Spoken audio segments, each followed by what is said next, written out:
So I get this question all the time lately. What is life like um, post being a school principal?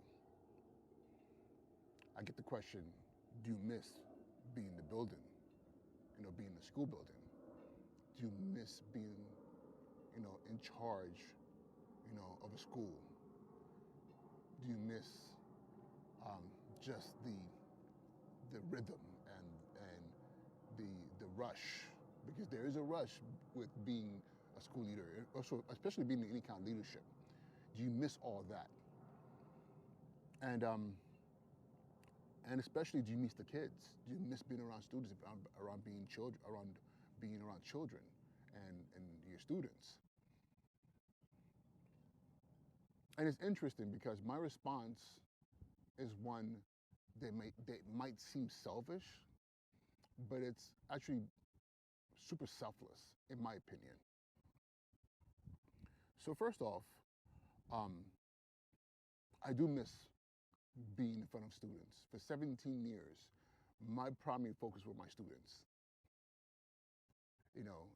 And I took pride in saying that while your parents are at work, making sure that you have an amazing life, or at least as best as possible, I'm here to help raise you. And it's what I did with full pride. There are people out there right now, adults who are out there right now, I can say I had a hand in their upbringing. Whether it was in the classroom, whether it was in my office as their dean, as their assistant principal, as their principal, field trips, or just hours of just conversations and guidance and mentorship. I'm proud about that. But though that I miss that,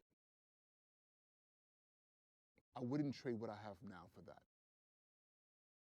Because for the vast majority of my career, I didn't have children of my own. And now I do. My 2.5-year-old son and my soon-to-be 4-year-old daughter get to have that from me. And they get to have it in a way that I didn't think possible. Because working in the building, you find yourself going all out, 100% every day, especially as a school leader. But now, my kids get to see me every day. They get to see me for hours on end. I'm there when they wake up. I'm there when they go to bed. I'm there. But some of you are like, wait a minute, how can you be there? Aren't you going to work?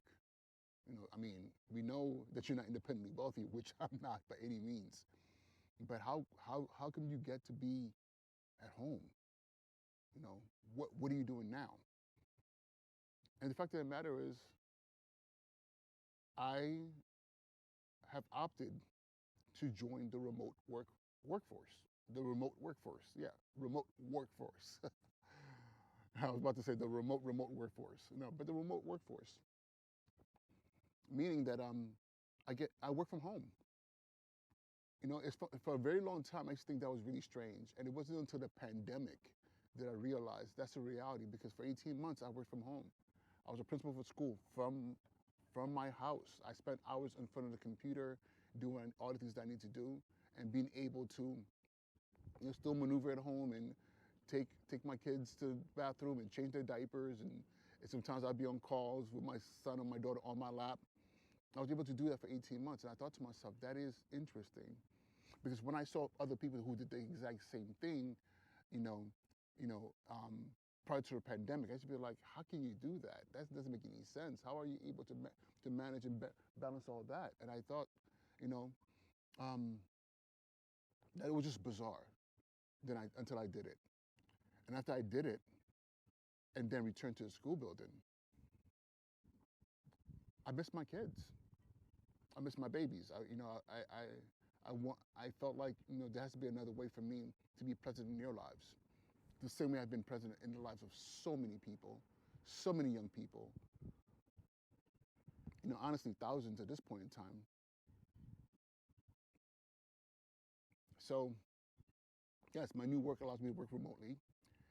It allows me to engage all my skill sets that I've developed over the course of my career and careers. Everything from the military to being in corporate sales to being an athletic coach, to being a teacher, a dean, assistant principal, a school leader, um, sitting on boards, all the things that I've done. My podcasting, my love for technology, all these things have come together to allow me to be in a space where I can literally tap into all these things I've learned over the course of my life to do what I do now, working to still support schools and around the country in providing academic support services. And I get to do this remotely. Yes, you know, there is travel involved. There is, times that I may have to visit schools and school leaders, but that's all on my own time. I get to schedule that. I get to really finesse my time in a way that makes me most productive, for the company I work for, but also most present for my family.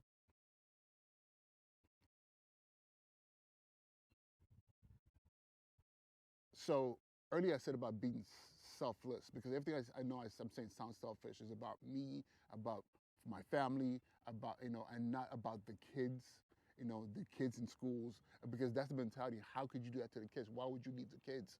Why would you leave all those families? I'll tell you how I'm able to do that because 17 years ago I was given an opportunity to be a school leader in the form of a high school dean.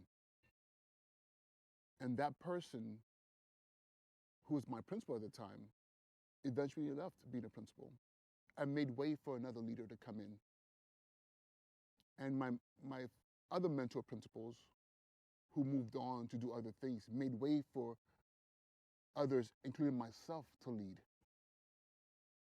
If I were to sit in that position as principal for the next 20, 30, 40 years, that would be selfish. But at some point in time, my skill sets will start to diminish.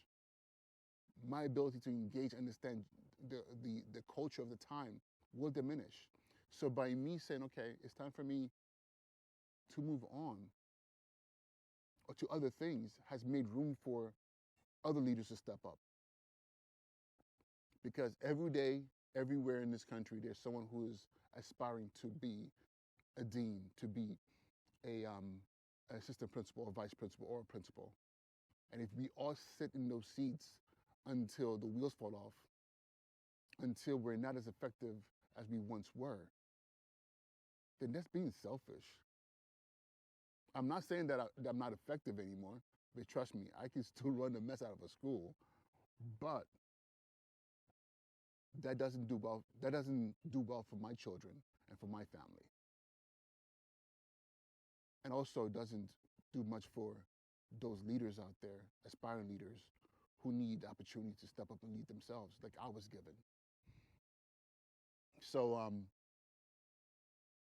yeah, my time came, and it's funny. People ask me all the time, "Did you retire?" No, I didn't retire. I'm I'm in my 40s.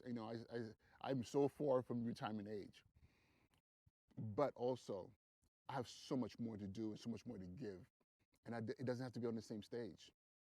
Being a principal, being a school building, that was one stage where I can do what I do well, and now I get to be on a different stage, continue to do what I do well, and also, get better at something new and different while enhancing the skills that I've developed over the course of my career. So, for those of you out there who are who are school leaders or teachers or deans or whatever you do in your professions, oh yeah, it doesn't have to be in education. You know, I'm not here to dissuade you from what you're doing or saying that, oh, that's a better way, but there's no better way. It's just your way. I just want to say that there's always other opportunities to serve, other opportunities to lead, and especially opportunities to be your best self. And I made a decision that allows me to be my best self, and most importantly, allows me to be fully there for my children, for my wife, and for my family. So yeah, thank you for listening to my rant. Be well. Peace.